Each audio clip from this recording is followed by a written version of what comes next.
Engineering, boy, you change one thing and you have to follow through and see how it impacts everything else. So I am making a lot of progress here and I'm getting close. Obviously, the difficult stuff is on the top and the integration of the tools. Finishing out the box and the cross members will be a-okay. Now, one of the things I came across is I moved the saw back a bit from the original PTS, and to gain some more volume or more space in the full length of the bench to hold up wider material. And so that, when I'm cutting, I can just let it sit. Obviously, if it's a longer material and wide, the length running out will be supported, no problem. It'll sit nice and flat. But I don't want to have to hold it up when I'm making the cut. And so, and any of the fences that you can buy, the pre-made ones, they're all about as wide as the saw beds. And so you've got to put something on them to make them function. So I want to go ahead and have that built in and just work with any saw. So, but because of that, this long angle, this over 60-degree cut that the Capex has, it then creates where the saw itself, when it's turned all the way over, would bump into this. So I'm going to have to modify this section and probably shrink down this opening so that I'll keep the structure and it'll make it different than the other side. So this will be a unique piece. I like to be as uniform as possible, but I also want to make it work. And so from an engineering standpoint, I'm going to choose making it a little more difficult to build, but make it function better in the field, because ultimately once it's built, its life will be long. And so a little bit of extra time to, instead of setting up a single template to route this and that, I will probably still use a single template, but just shift it over and remember to shrink it down. So I'll rectify that, bring this over, and then I will cut this down, not to the bottom here where the rest is, but notch it above this and then up. And then, of course, I'll have the cross member coming through. So I've got to work that out, and it may come out totally different than I'm envisioning. But I'm doing this bench all in metric, and I'll show the standard dimensions when I'm done with it, when I take it over to layout and do the actual plans, which are a long time away. So this is still a lengthy project because I like to build it out and then make the modifications in the plans. So, but I'm pretty happy with the way things have worked out. One of the things I want to say that I mentioned in the last video is I'm using this ClampU Systems T-Track. I really like it. It's the nicest stuff I've found, and I can get in longer lengths. And I said you can get an 8-foot. Well, Lance from there saw that video and emailed me and said, hey, can't do quite 8 feet. He has no problem with the extrusion, it's the shipping. So apparently, the way the shipping works is that in the package itself needs to measure 8 feet. If it is at all over, it's $100 additional to ship it. So they really penalize going over 8 feet. So it has to be a little bit shorter so the packaging will net 8 feet. And I got to thinking about it, I don't really need any 8-foot sections. I need a longer section and a shorter section on each side. So what I thought I would do is once I'm all done with this, I will come up with these specific lengths. And because I'm thinking that the Capex saw is about as small a saw as most people have, that this shorter section will be the longest with the Capex. So if somebody puts a DeWalt or a Bosch, a 12 inch that's maybe a little wider, if it's wider, they could just cut it down. So I'm going to ask Lance if he'll put together a Paulk Total Station Ultralight kit, which would be 4 pieces, the 2 longer ones, the 2 shorter ones. And he also has the bolts and knobs. And I thought I would get him, because I want to recommend building 4 of these, 2 rights and 2 lefts, for maximum efficiency for being lean, that he put together 4 bolts and 4 knobs. I'll give him the bolt length. And the knob size, I want to go down to 1 inch instead of 2 like this. Because, I could still show how to build it like this, but I just think, he has these bigger knobs, which are the same size, actually a little bigger. But because I've had to modify this carrier, I've made it smaller. Still going to be very stable, but I've made it smaller. One is, so the front edge is slightly behind the actual machining of the miter stand. It's way behind the sub fence, but I want it to work if I don't have a sub fence on there. I want the material to flow through and not bump into this when the stop is flipped up. That's part of being a quick stop, is you can flip it up and it's out of your way. And it's particularly handy if you've got a repetitive cut and you've got this fixed. You don't want to move it, because you want to go back to that exact cut. So you flip it up, it'll pass through, and then you can use your second one for another one, or just pencil cut. But I'm going to see if he can come up with a 1 inch knob that is a 1/4 20, but has the hole all the way through, so the bolt can stick up a little bit, so you can really crank it down. And if he's got that, then I get him to put together a kit with 4 knobs, 4 bolts, and the 4 pieces of track. And you just, if he can give me a link, I can embed it in the plans. You can just click on it, go there and order it, and have that part of the hardware you need. And then on the rule, I'm using and recommend using this fast cap rule. This is the best peel and stick rule that I've ever seen. It's all I use now, and I've tried lots of different ones. I like the width. It's about 7/8 of an inch, and this particular one has metric and standard on it, so that you can cut either one, which is great. And also works as a cheat scale for those of us who don't know metric and we know the standard. We can look at the standard and just cross over and see it. The other nice thing about this stuff is that it's printed on 2 sides in reverse, so it's a 16-footer.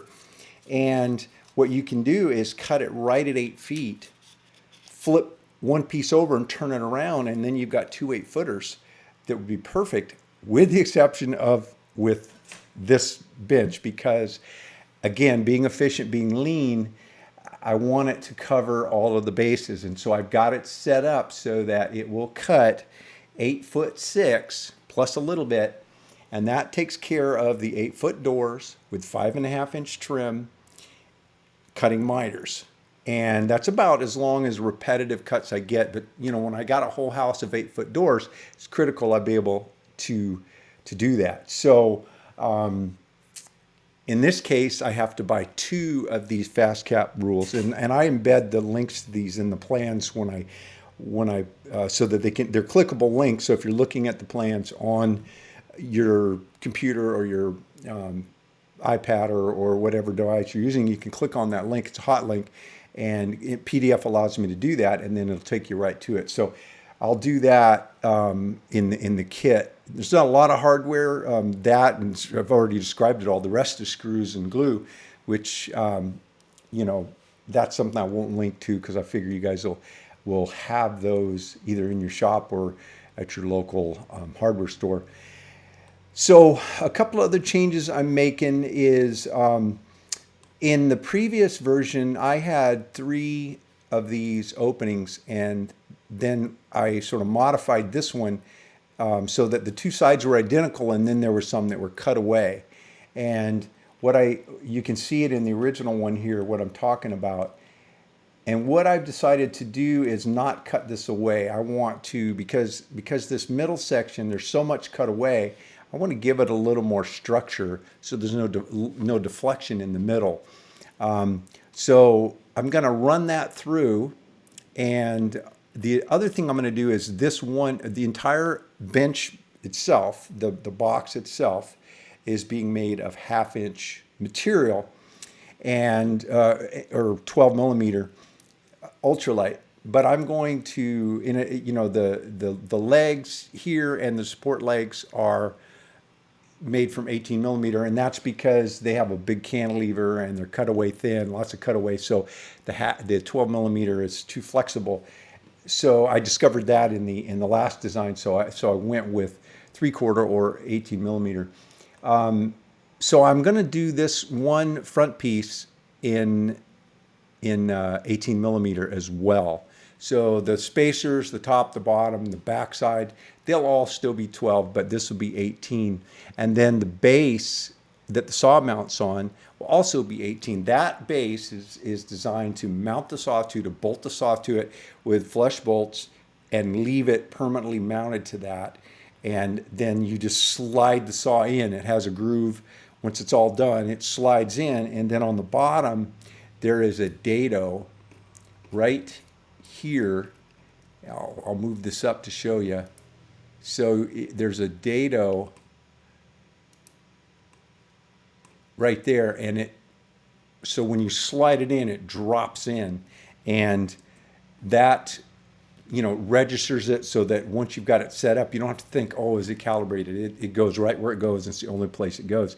And then right up in this space here is where I put a wedge. Could do it on both sides, but I found one is enough.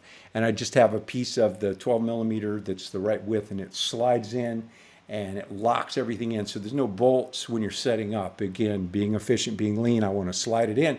And that also allows when I'm working in the field, and if this is the only bench I have set up, if I don't have the bench set up with the big bench, the Paulk Workbench 2 with its saw, and I mentioned it before, you've seen it, I run 2 table saws when I'm really being productive. So this one is there, and the other one is on the bigger bench. But the issue here is that I can rotate this saw to its steepest angle here and clear up a little bit of space. I can only go up to the backside of this stop unless I remove the stop, and that isn't super efficient when I'm being quick. So the saw, because I'm no longer hanging it, because it's a bigger saw, it's on wheels, I just set it in front. I can move the saw over. It doesn't have to line up with these unless I'm using a crosscut jig or something. So I can move it over. The other thing I can do is take this saw and pull that wedge and just slide it out. It'll actually slide out quite a ways and just stay there, just kind of hang there and create some more space. And then if I'm going to do lots and I need a lot of room, then I can just lift it, pull it straight out and set it on the floor. It's an easy thing, up and down, and then remove these stops. So, and that again with these extensions here, they also act as a bit of support for infeed. So there's a lot of ways that it can be a little bit modular and quick adjustments if you're working with one bench. It's rare that I only have the one bench. Normal. This is number one. This is always set up first and last bench, first one up, last one down. And for a lot of the work I do, it's all I need. If I'm doing hardwood install, this is perfect because I got the miter saw to cut lengths, and if I got to cut any angles or any bevels on ends, I got the table saw to rip widths. And in cabinets you've got fillers and things like that, and the room I have here without moving the saw is plenty for any hardwood or any cabinet install. And then I have the router in hardwood. A lot of time I don't do those surface transitions that go on the top. I hate those things, so I always make my own so that everything is flush. And so I have cutters for the different thicknesses of tongue and groove, and I can make my own out of the existing material. And so I like to have the router set up with the fence so that I can do those.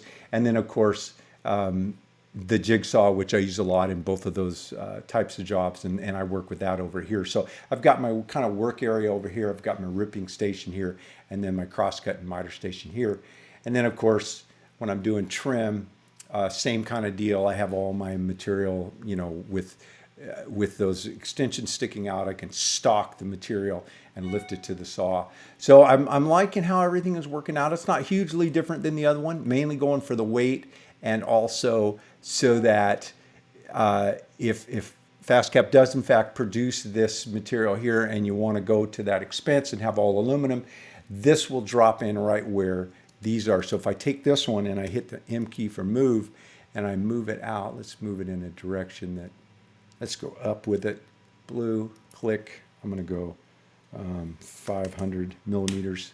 Okay, so then I can grab this, and obviously we'd probably put together a Paulk kit so they'd be pre-cut just like the T-Track, and then this will drop right in to that same spot, and then the extensions would be matched right up.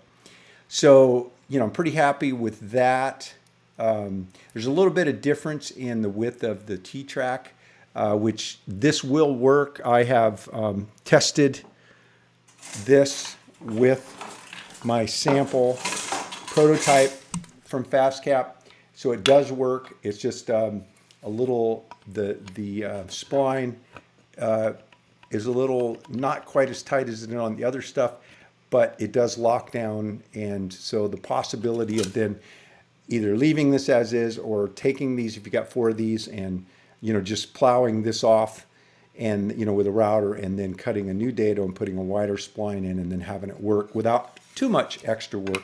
So unfortunately the T-Tracks are different, so that's one thing I can't make it generic, but everything else will be fairly hot swappable pretty much, if you decide that having aluminum would be some advantage. One of the other things I'll just show you, this is more of a SketchUp thing.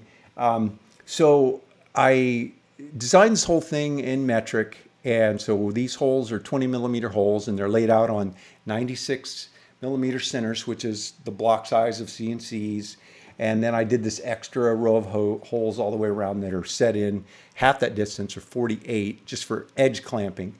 But that allows for good layout for bench dogs, for clamping, for squaring, things like that. But I also continued these holes here, which are in line 96.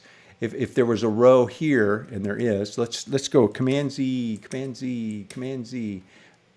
Command Z is the universal backup for about every program on the market. So you can see these holes all line up. I've adjusted the width of this, not quite 3 feet. It's slightly under 912, because that gives me exactly 96 to the first row of holes from both sides, and also the length is adjusted to the millimeter. It's close to 6, but not exactly. It's just a tick under, and the first full set of holes there are 96 in, and they just step over 96, and again from this set out is 96, and then 48 all around. So this row of holes lines up in that lineup. So I think it looks good, and it kind of stays in in the design style of the rest of the bench, as well as it gives me some clamping that I can drop a clamp in if I need one along here. And I may be doing some long routing and need to hold a piece in place. So I think that would be handy. I did not do that on the PTS, on the original one. And what else? I've got everything lined up, centers, all of the cutaways are dead center between the 96s, so 48 dead center on those. The same. This is lined for the router drop in. This is lined up both centered this way and this way between the 96 millimeter holes. I don't make a filler plug for this. On our PCB bench from FastCap they do, but I never use it, so I don't bother with it. But certainly something you could do if you wanted. And let's see, is there anything else? Oh, and then the SketchUp tip, if you will. So I did all the work on both of these, and then I had this side to do. So rather than doing all the work again, either one of these, I'll just grab them. You can do this with any of your geometry, but I'm going to hit the M key for move, and I'm going to tap the Option key. It gives me a plus, and that gives me a copy of it. And now it's the same size that goes on this side, but I want a mirror image. And, because of the layout of the tape and the layout of the holes, and also these areas on the bottom are set in slightly different. So what I want to do is have a mirror image. So I've got a copy of it, and with it selected, I'm just going to tap the S key for scale. And I'm going to grab these middle ones. They'll turn red. You can see it. And all I have to do is go the other way. And if you look down at the bottom of my screen, I'm kind of off center here. But I can go to -1, and it'll snap to it. I let it go. And now I have the exact size, just a mirror image. And then I can just take it And this one's already done, so I'm going to leave it there, but I can just drop it in if I didn't already have it, and it'd be ready to go. And then I can do the same thing with this, which is what I did. So I'm going to delete that. So that's just a little tip. Scale, and it helps you make a copy and a mirrored image copy very quickly, so you can leverage your time in SketchUp. Well, that's where I'm at right now. I will probably do a couple more updates with SketchUp, maybe hopefully show you a few tips along the way. And hey, SketchUp, if you're listening, the millimeter dimensioning is great. It would be really cool. I come over here and I change this to inches and then change it to, say, architectural, hit OK, and then you can see that everything is now in standard scale. What would be really cool, SketchUp, is if you, in this section, gave us the ability to have a second set of parameters, say link units 2, and that I could then choose a different type, so metric and standard and different, just exactly like this, just doubles. So it would show on the line, and, we could adjust the format so that I could see what both are, instead of having to go back now. If I want to go back to metric, I have to come back over here, change it to decimal, come over here and go to millimeters, and then click off of it, and it goes back. So it's not that big of a deal, but it sure would be nice to be able to see both. And it seems like for software guys, that'd be pretty easy. Hey, if you like these videos, be sure to give me a thumbs up. And that little bell there when you subscribe, if you subscribe, click on that. It will turn it on. You'll get a notice when I put up a video. And also, most important, share the channel with others. There's a lot of YouTube channels and a lot of content put up every minute. It's hard to rise up. So if you like it, I'm sure you're going to know somebody else who does as well. Hey, thanks for taking the time to watch. Have a great day.